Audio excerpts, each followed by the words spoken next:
Hello students, யாரா அவன் புதுசா அப்படின்னு நினச்சிங்கன்னா, நான் தான் உங்கள் மதின் ரகுமான் சார். ஸோ பசங்களை கேட்டிருந்தாங்க, சார் போர்டில் எடுக்கிற மாதிரி இல்லை, இது மாதிரி ஆர்டிஃபிஷியலாக இருக்குது அப்படின்னு சொல்லியிருந்தாங்க. சரி நம்ம வந்தாவது கொஞ்சம் ஜாலியாக போவோமே அப்படின்னு தான் நான் வந்தேன். சரி நல்லா இல்லை அப்படின்னு சொன்னீங்கன்னா இந்த வீடியோலேருந்து நான் சத்தியமாக வரமாட்டேன். நல்லா இருக்குது சார்னு சொன்னீங்கன்னா அடுத்த வீடியோலேருந்து கண்டினியூ பண்ணலாம். ஓகேவா? ஸோ இந்த வீடியோவில் நம்ம எதை பற்றி பார்க்க போகிறோம் அப்படின்னா, மியூச்சுவல் இண்டக்ஷன். மியூச்சுவல் இண்டக்ஷன்னா என்ன பாருங்க. ஒரு வீட்டில் வந்து ஒரு ஹஸ்பண்டும் ஒய்ஃபும் இருப்பாங்க. உங்கள் அப்பா அம்மா இருப்பாங்கன்னு வச்சுக்கிங்களேன். இப்போ அப்பாவும் அம்மாவும் 2 பேரும் சண்டை போட்டுப்பாங்க. அப்பாவும் அம்மாவும் சண்டை போட்டுப்பாங்கன்னு வச்சுக்க. இப்போ யாராவது ஒருத்தவங்க என்ன பண்ணோம் அப்படின்னா, அதாவது அப்பா அம்மா ஏன் சரி 2 பேர் இருக்காங்க. அப்பா அம்மா வச்சுக்கோங்க. இப்போ 2 பேரும் யாருன்னா ஒருத்தர் சண்டை போடுறாங்க. சண்டை போட்டால் இவர் சண்டை போடுறாரு. அப்பா வந்து அம்மாக்கிட்ட சண்டை போடுறாங்க. அப்போ அம்மா வந்து ரொம்ப நேரம் கழிச்சு பேசாமையே போயிடுவாங்களா? முடியாதுல்ல. அப்போது கொஞ்ச நேரம் கழிச்சு வந்து யாராவது ஒருத்தர் வந்து பேசணும். மியூச்சுவல் அண்டர்ஸ்டாண்டிங்காக இருக்கணும். என்னதான் சண்டை போட்டாலும் யாராவது வந்து பேசி விட்டு கொடுத்து அண்டர்ஸ்டாண்ட் பண்ணணும். அப்போ தான் அவங்க லைஃப் வந்து ஹாப்பியாக இருக்கும். அதே போல் தான் இங்கேயும் ஒருத்தர் வந்து நல்ல அது அது அவரை சுற்றி வந்து மேக்னெட்டிக் ஃபீல்டு இருக்குது.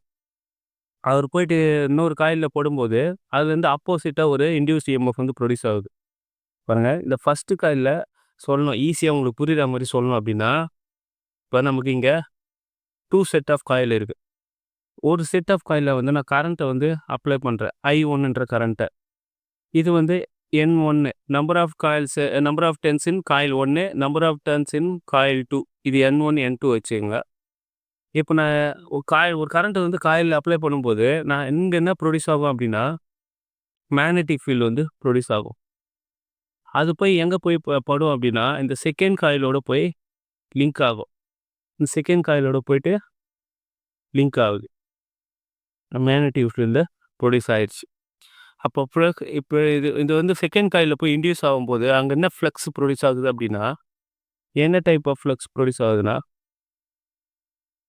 பை 2 1 அதே மாதிரி இதில் ப்ரொடியூஸ் ஆகிற இஎம்எஃப் பேர் என்ன பேர்னா எப்சிலானு 2. ஏன்னா காயில் 2ல் ப்ரொடியூஸ் ஆகிறதால எப்சிலான் 2. அதே மாதிரி இது காயில் 2ல் இன்டியூஸ் ஆகிறதுனால பை 2 1. அதாவது magnetic flux on coil 2 due to coil 1. அவ்வளோதான். இப்போ அப்படியே மாற்றி வரையிலாமா? டைரெக்ஷன் மட்டும் போட்டுங்க, அது மறந்துடாதீங்க. டைரெக்ஷன் முக்கியம் பீலன்ற மாதிரி டைரெக்ஷன் பண்ணணும். இப்போ நம்ம செகண்ட் காயிலில் வந்து அப்ளை பண்ண போகிறோம் கரண்ட்டை. பாருங்கள், செகண்ட் காயிலில் நான் இங்கே கொடுக்க போகிறேன் கரண்ட் வந்து அப்படியே ரிவர்ஸில் போகுது. இப்போ இதே மாதிரி இந்த சைடும் முடிச்சுக்கணும். இப்போ இங்கே என்ன ப்ரொடியூஸ் ஆகும்? அதே மாதிரி மேக்னெட்டிக் ஃபீல்டு ப்ரொடியூஸ் ஆகுமா? மேக்னெட்டிக் ஃபீல்டு ப்ரொடியூஸ் ஆகி எங்கே போய் இன்டியூஸ் ஆகுது? ஃபஸ்ட்டு காயிலில் போய் இன்டியூஸ் ஆகுது. இப்போ ஃபஸ்ட்டு காயிலில் போய் இன்டியூஸ் ஆகும்போது அங்கே என்ன ப்ரொடியூஸ் ஆகும்? இஎம்எஃப் வந்து ப்ரொடியூஸ் ஆகுது செகண்ட் காயிலில். இப்போ செகண்ட் காயிலில் என்ன டைப் ஆஃப் இஎம்எஃப் ப்ரொடியூஸ் ஆகும் அப்படின்னா, எப்சிலான் 1 என்ற இஎம்எஃப் வந்து ப்ரொடியூஸ் ஆகும். அதே மாதிரி இங்கே ப்ரொடியூசர் ஃப்ளக்ஸோட வேல்யூ என்னவாக இருக்கும்? பை 1 2. ஏன்னா magnetic flux and coil 1 due to coil 2, அதான் பை 1 2. வேறு எதுவும் சொல்கிறதுக்கு மாதிரி இங்கே எதுவும் இல்லை. அதே மாதிரி இது N1, இது N2. இது மட்டும் ஞாபகம் வச்சிங்கன்னா டயக்ராம் முடிஞ்சுது. ஓகேவா? டயக்ராம் முடிஞ்சிடுச்சு. அப்போ இவரை நம்ம என்ன பண்ணிடலாம்? ஓரம் கட்டிடலாம். ஓரம் போ, அப்பாலே போ. போயிட்டார். இப்போ மியூச்சுவல் இண்டக்ஷன் ஃபார்முலா படி என்னன்னா, நம்ம கரண்ட் எவ்வளோ கொடுக்குறோமோ அதுக்கேற்ற மாதிரி நமக்கு வந்து இந்த ஃப்ளக்ஸோட வேல்யூ வந்து டைரக்ட்லி ப்ரொபோஷனல் ஆகும். Current directly proportional to flux. இப்போது என்ன ஃப்ளக்ஸ் அப்படின்னா, எந்த ஃப்ளக்ஸ் வந்து எங்கே போய் லிங்க் ஆகுது? காயில் N2ல் தான் போய் லிங்க் ஆகுது. என்ன ஃப்ளக்ஸ் லிங்க் ஆகுது? பை 2 1 என்ற ஃப்ளக்ஸ் லிங்க் ஆகுது. ஓகேவா? இந்த பை 2 1 ஃப்ளக்ஸ் எதால் ப்ரொடியூஸ் ஆகுது? ஃபஸ்ட்டு காயிலில் கொடுக்குற கரண்ட்டால் I1 என்ற கரண்ட்டால் பை 2 1 வந்து ப்ரொடியூஸ் ஆகுது. அப்போ என்ன எழுதணும் அப்படின்னா, நீங்கள் இந்த ஃபார்முலா தெரியணும். N by B directly proportional to current. N by B directly proportional to கரண்ட்டுன்றது ஃபார்முலா நமக்கு தெரியும். ஓகேவா? அடுத்து என்ன டைப் ஆஃப் எந்த காயிலில் டர்ன்ஸில், அதாவது என்ன காயிலில் N2ன்ற காயிலில் தான் வருது. அப்போ N2 போட்டாச்சா. அடுத்து பை என்ன ஃப்ளக்ஸ் ப்ரொடியூஸ் ஆகுது, பை 2 1 டைரக்ட்லி ப்ரொபோர்ஷனல் எதனால் ப்ரொடியூஸ் ஆகுது, I1 ப்ரொடியூஸ் ஆகுது. ஓகேவா, புரிஞ்சுதா? இப்போ இந்த டைரக்ட்லி ப்ரொபோர்ஷனலில் அப்படியே ஈக்குவல்ட்டாக மாற்றணும் அப்படின்னா N2 by 2 1 direct equal to M21 I1. இந்த M21 தான் என்னதுன்னா மியூச்சுவல் இண்டக்டன்ஸு கான்ஸ்டன்ட். முடிஞ்சுதா? அப்போ M21 வேல்யூ மட்டும் வேணும் அப்படின்னா N2 by 2 1 divided by I1. Okay okay, இதெல்லாம் நாங்கள் முடிஞ்சிச்சு. என்ன சார் ப்ரொடியூஸ் அப்படின்னு கேட்டிங்கன்னா, ஆப்போசிட் சைடில் யார் ப்ரொடியூஸ் ஆகிறா, இஎம்எஃப் ப்ரொடியூஸ் ஆகுது. எந்த ரெண்டு செகண்டரி காயில், அதாவது இது ஃபஸ்ட்டு ப்ரைமரி செகண்டரி நினச்சிங்கன்னா, அப்போ செகண்டரி காயில் என்ன ப்ரொடியூஸ் ஆகுதுன்னா ε2 இஎம்எஃப் வந்து ப்ரொடியூஸ் ஆகுது. எப்படி ப்ரொடியூஸ் ஆகுது, ஆப்போசிட் டைரக்ஷன் ப்ரொடியூஸ் ஆகுது.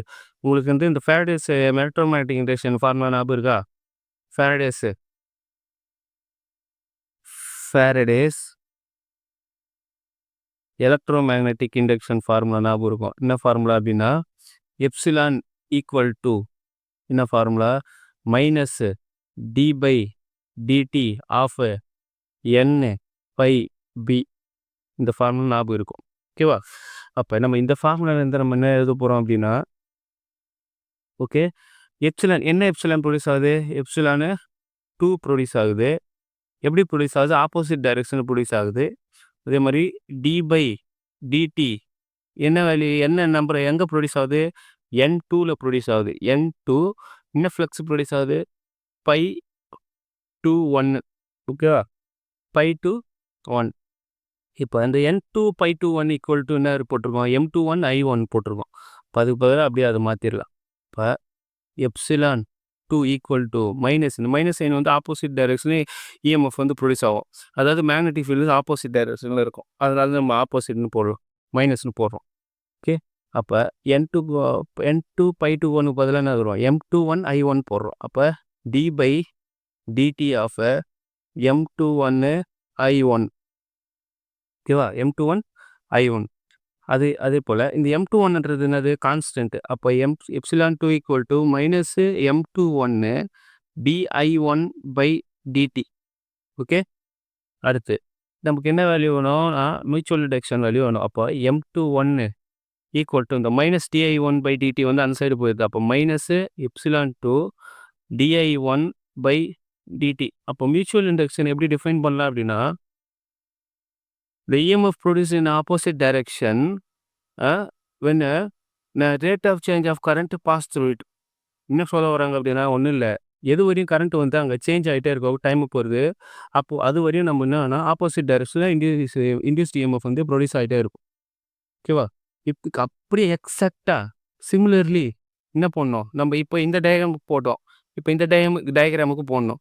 அப்போ எங்கே வந்து நம்ம 1ன்னு போட்டோமோ அங்கே 2, எங்கே 2ன்னு போட்டோமோ அங்கே 1.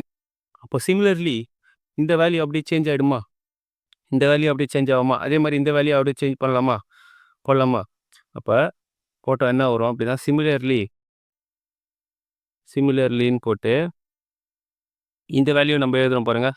இந்த செகண்ட் காயிலுக்கு என்ன வேல்யூ அப்படின்னா N1 பை 1 2. பாருங்க, N2 பை 2 1 இருக்குது, இங்கே N1 பை 1 2ன்னு இருக்குது.